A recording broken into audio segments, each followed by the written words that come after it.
dangerous to Twitter, because the courts have ruled that when government actors, like you're saying, here the DHS and a government actor here, Twitter, are so entwined for their mutual benefit, and someone, here those whose speech Twitter has suppressed because of its content is harmed thereby, the courts will impose First Amendment restraints. So the point I wanted to make here is the Department of Homeland Security. Who made up this clown group that how many billions of dollars does it cost us when that murderous, low-life daddy's boy born on third base and thought he had a home run, George W. Bush, war on terror, and Congress created the Department of Homeland Security to watch everything you're doing, rob you of your rights, feel you up when you go to the airport, watch you when you go on a train. How many cops does the Department of Homeland Security have? 60,000 federal, khaki-clad, black-shirted cops. This is something that would make Mussolini happy if he were able to see it. You don't know where they are. You don't know what they do. They don't walk the streets like regular cops that are directing traffic or catching thugs. They're only there when the feds want them. This is extremely dangerous to personal liberty in a free society. Congress has no authority to set up a federal police force. As far as I'm concerned, they don't even have authority to set up the FBI. There's only two crimes articulated in the Constitution: treason and debasing the money supply. You know how many federal crimes there are that these DHS characters are supposedly pursuing? 5,500 federal crimes. There isn't a human being on the planet that's familiar with all of them. And they're all unconstitutional. But what do? They allow the feds to hire 60,000 DHS agents and 8,000 FBI agents, and every department in the executive branch has its own intelligence division and its law enforcement division. Even the post office has its own spies and its own cops. This is what I'm saying. Everybody listening, what Judge Napolitano is saying, he's giving you the numbers and the facts. And that's why I continue to say what you say with the authority and judicial background no one has. And we've lost our rights. Yes, and we have. And the people bow down to this crap. But we're fighting for freedom.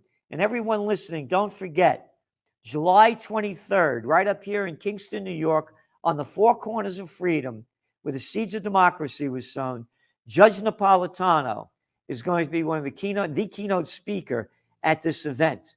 It begins at 2:00, July 23rd, and it's free. You're coming, we're going to have music, there's food to buy, vendors, and drinks. And we're doing the best we can to fight for freedom, because if we unite, we could stop these clowns. We could stop them in their tracks. And if we don't, we're dead. And this is very important. Everybody hear this. When all else fails, they take you to war. We're on the cusp of World War III right now. Go back to what happened after World War II. Oh, they gave us the CIA. Isn't that great? Oh, then when all the other intelligence crap, no intelligence, it's an oxymoron. Then you had the war on terror. Well, what did they give us? Homeland Security. After this war, we will be robbed more and more of our freedoms. They'll come Gerald, up with something else. We are closer to war than anybody can imagine. 4 days ago, the Ukrainians launched missiles to destroy a Russian military facility 40 miles inside of Russia. This is the first known Ukraine government attack on Russians in Russia. Can you imagine if any of those missiles say on them, made in USA?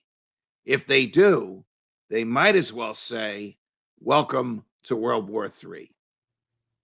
That's how perilously dangerous we are. Rand Paul was so correct when he opposed the aid to the Ukrainians, saying, we don't know where it goes. We don't know who gets it. We don't know who steals it. We don't know how they're going to use it. Suppose they aim it at Moscow. Suppose they aim it deeper into Russia.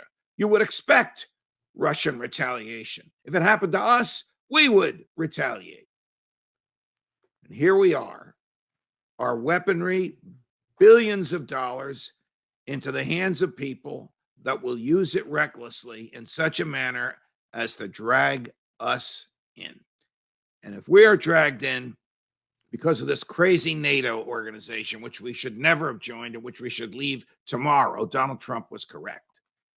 All of Europe will be dragged in. Of course, we'll be paying the bills and we'll be losing the troops. Oh, the war will be over here. It'll be an international war. You know, in 2000, I was a keynote speaker at VMI, Virginia Military Institute. And I was brought there to talk about new millennium warfare because I wrote about it in my book, Trends 2000, back in 1990, came out in 1997. Generals are always fighting the last war.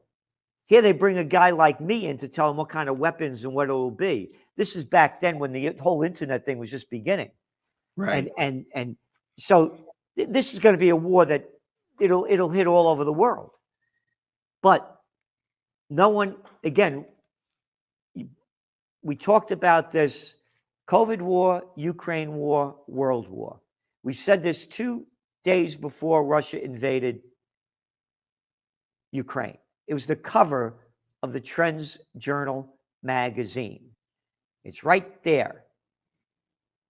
There we are.